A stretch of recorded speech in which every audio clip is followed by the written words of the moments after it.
Барлығымыз пендеміз. Сондықтан жаңылмайтын жақ, сүрінбейтін тұяқ болмайды деп, кейбір қателігімізді кешіруге тырысамыз. Өзімізге де, өзгеге де пендешілігі үшін ренжігенімізбен артынан ақтап аламыз.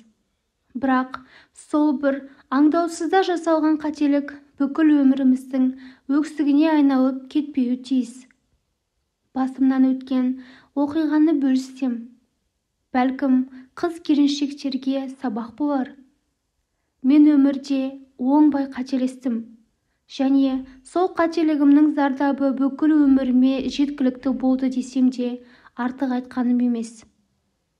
Бұл осыдан 15 жылдай бұрын болған оқиға. Мен ол кезде жас едім.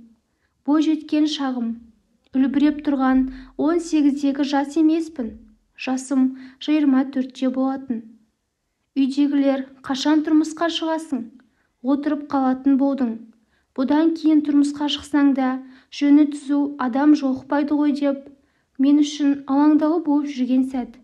Көңілімді жаулай алатын жігіт жолықпай, ешкімге көңілімді бұрмай, жұмысымды істеп қана жүргенімде қуаныш атты жігітпен танысып қалдым. Ұжымдағы өзім қатарлы бойдақ қыз-жігіттер болып кафеге барған едік. Сол жерде танысып, жанымдағы құрбыларым оның достарымен жақсы сөйлесіп, достасып кетті де, жиі-жиі кездесіп, бірге тамақтануға барып жүрдік. Сол кезде қуаныштың маған деген көзқарасының ерекше екенін байқадым. Екеуміз сезім жарастырып қыз бен жігіт болып кездесе бастадық.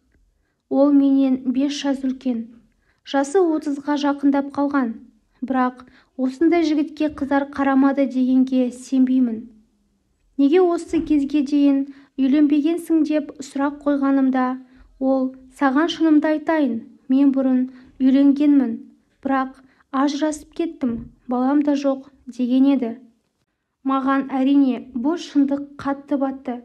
Бірақ сонда да оған бауыр басып қалғандықтан жігіттің өткен өмірі маңызды болса да махаббатқа қарсы тұра алмадым. Әрине, болашағым үшін алаңдадым, уайымдадым. Сонда да онымен бірге бақытты бола алатыныма сенгім келген еді. Ешкімді тыңдамай, махаббатымның жолында құрбан болуға да дайын едім. Анама сөйлесіп жүрген жігітімнің бар екенін айттым. Ештеңені жасырмадым. Ажырасқанын, баласы жоғын айттым. Алғашқы әйелімен ұзақ уақыт бірге тұрмағанын айтып, сол жігітке тұрмысқа шықсам қарсы болмайтындығын сұрап білдім. Анам, адамы жақсы болса, ары қарай бірге өмір сүре алатыныңа көзің жетіп тұрса, мен сенің таңдауыңа қарсылық білдірмеймін деп рұқсатын берді. Сонымен екеуміз үйленуге жоспар құрып қойған болатынбыз. Бірақ ол үнемі кейінге соза беретін. Сөйтсем, оның менен жасырып жүрген құпиялары бар екен. Басқа құпия болса, мен оны кешіруге дайын едім. Бірақ ол мені алдаған екен.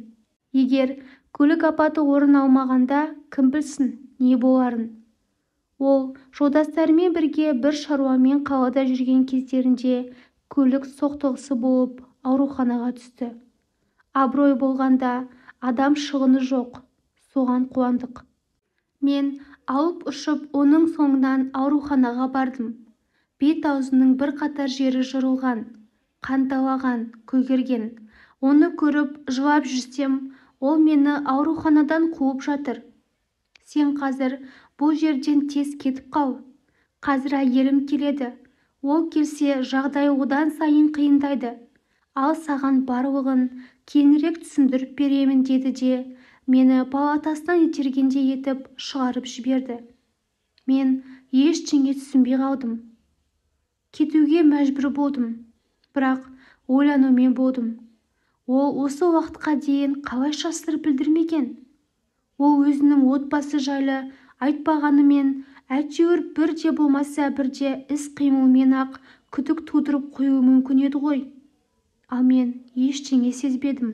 Содан ауруханадан шыққан соң сөйлесеміз, маған қазірше келуші болма дегенін тыңдап, оның өз аузынан барлық шындықты еститін күнді күттім. Бір жағынан ол менен қашып кететін шығар деп ойладым.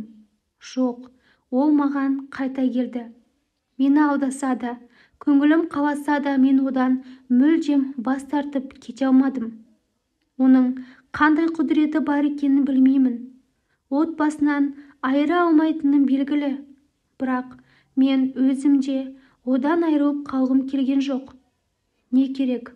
Ол менен отбасылы екенін жасырғаны үшін кешірім сұрады. Мұның барлығы да мені сүйіп қалғаннан және айырылып қалғысы келмегеннен барған әрекеті екенін айтып, екінші әйелім бол деп ұсыныс жасады. Біреуге тоқал болу былай тұрсын. Ажырасқан ер азаматқа тұрмысқа шықпаймын деп жүріп, басыма қандай күннің туғанын білмей де қалдым. Көңіл күйім болмады. Барлығынан бірден теріс айналып, бас тартып кете салу да оңай шаруа емес. Егер мен оның ұсынысына келісіп, оның екінші әйелі болсам, анам оған келіспейді. Өйткені мұның барлығын ол жария түрде жасағысы келіп отырған жоқ.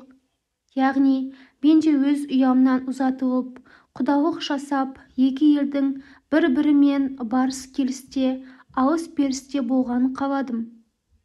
Бірақ оған әрине жігітім де, мен де келіскенімізбен екеуміздің де артымызда тұрған ел-жұртымыз бар. Олар не дейді? Бәйбішеге де оңай емес. Қандай әйел тоқал алдырады? Келіспейді ғой. Осының барлығын ойлап, басым қатып кетті. Ақырында мен жүрегімді тыңдадым және сол жүректің қалауын орындадым. Тіпті анама да айтқан жоқпын. Қазір мен оның екінші әйелімін. Бірақ онымен бірге ешқайда бармаймын. Яғни жүзім жарық емес. Күйеуім деп өзім сыртынан иемденіп жүремін. Біз туралы барлығы білді. Біраз шу болды. Бірақ мәселе осылай шешілді. Күйеуім менің жанымда, ал ағайын туысымен араласпаймын. Олар мені қабылдамады. Атам да, енем де, абысын қайнаға да мені жек көретінін, отбасының ортасына түсіп, айрандай үйіп отырған шаңырақтың ойранын шығарған жан деп біледі. Соншама адамның наласы қойсын ба? Өмірімде қазір бір мән бар деп те айта алмаймын. Әйтеуір шешем байғұс іштен шыққан шұбар жылан деп маған қанша ренжісе де бас тартпады.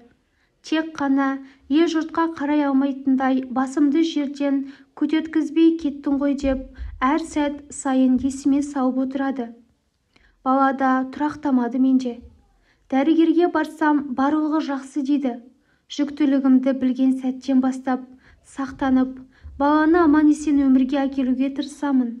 Бірақ жүктілік орта жолдан тоқтайды. Оның себептерін дәрігерлер әр түрлі етіп айтады. Ал менің ойымша, ризашылықпен үлкендердің батасын алып тұрмысқа шықпағаннан соң осындай келеңсіздіктер болып жатқан шығар деп ойлаймын. Менің өмірім осылай өтіп жатыр. Ешкімнің көз жасына, наласына қалмаған дұрыс екен.